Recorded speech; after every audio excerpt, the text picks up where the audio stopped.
कामचोर बहू। कांता बहन की 2 बहुएं थी, बड़ी कल्पना और छोटी प्रिया। कल्पना का जैसा नाम वैसा ही काम। सारा दिन कल्पनाओं में रहती, ना कोई काम करती न कोई धाम। अरे कल्पना बहू, जरा अच्छी सी चटनी पीस दे, आज कुछ मजेदार खाने का मन है। पेट में जलन हो जाएगी माँ जी बुढ़ापे में, और वैसे भी मेरा काम करने का वक्त शाम का है, अब प्रिया को ही बोल दो। इतना कहकर कल्पना वहाँ से चली जाती है।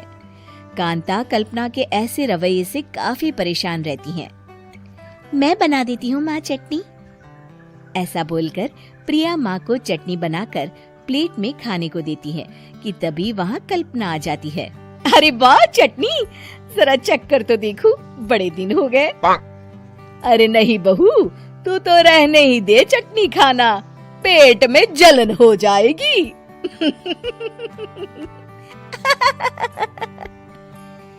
इतना कहकर कांता और प्रिया दोनों हंसने लगते हैं।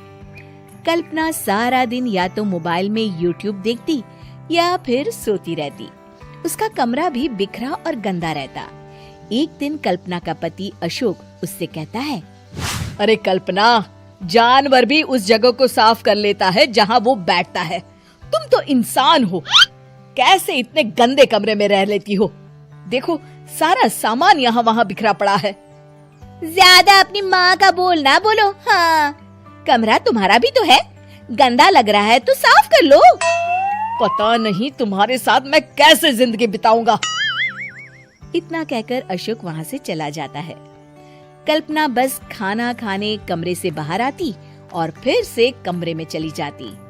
इससे कांता बहन काफी परेशान रहती। एक दिन प्रिया कांता से कहती है, माँ, मैं सारा दिन काम करके थक जाती हूँ, आप कल्पना दीदी से कहिए ना कि सुबह और शाम का काम बांट ले। मैं तो अब सिर्फ एक वक्त का ही काम करूँगी। हाँ। अरे तू वो भी ना करना, एक बहू तो कामचोर थी ही, दूसरी भी आ गई काम ना करने के बहाने लेकर। तभी वहाँ प्रिया का पति रमेश आ जाता है। माँ, मैं देख रहा हूँ भाभी कोई काम नहीं करती, प्रिया सारा दिन घर और रसोई का काम करती है, अब कुछ करो ना माँ। कांता मन में कुछ सोचती है और कल्पना के पास जाती है। कल्पना फोन पर मेकअप करना देख रही होती है। कल्पना, तुम सारा दिन बस मोबाइल देखती हो, घर का कोई काम भी कर लिया करो। प्रिया सारा दिन काम करके थक जाती है। आज से मैंने फैसला किया है, एक वक्त का काम तुम करोगी, सुबह का खाना तुम बनाओगी और रात का प्रिया। आप लोगों ने काम को हवा बना रखा है।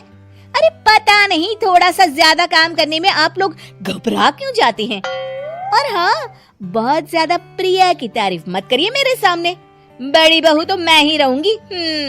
मैं कुछ नहीं जानती, कल सुबह मुझे वक्त से खाना चाहिए, रसोई में आ जाना, वरना कल से तुझे खाना नहीं मिलेगा।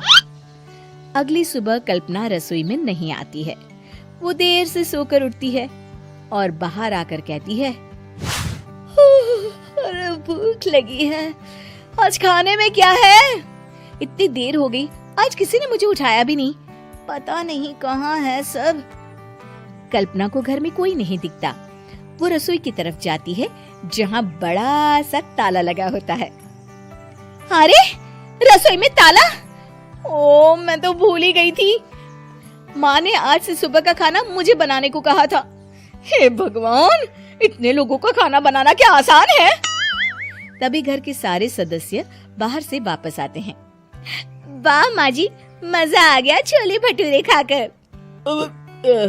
मेरे मुंह में तो अभी भी स्वाद आ रहा है।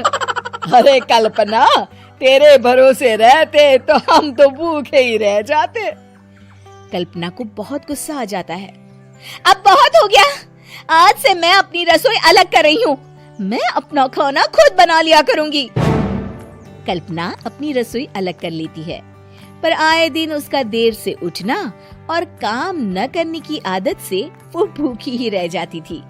उसी के सामने घर के लोग अच्छे अच्छे पकवान खाते और कामचोर कल्पना को जैसे तैसे ही खाना बनाकर खाना पड़ता। पर एक दिन तो हद ही हो गई। माँ, दीदी आज सुबह से कमरे से बाहर नहीं निकली, हमें जाकर देखना चाहिए।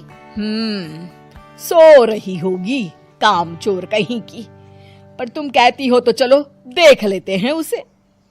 कल्पना कमरे में पेट पकड़कर बैठी होती है। हाय मेरा दर्द, पेट दर्द के मारे मर रही हूँ मैं।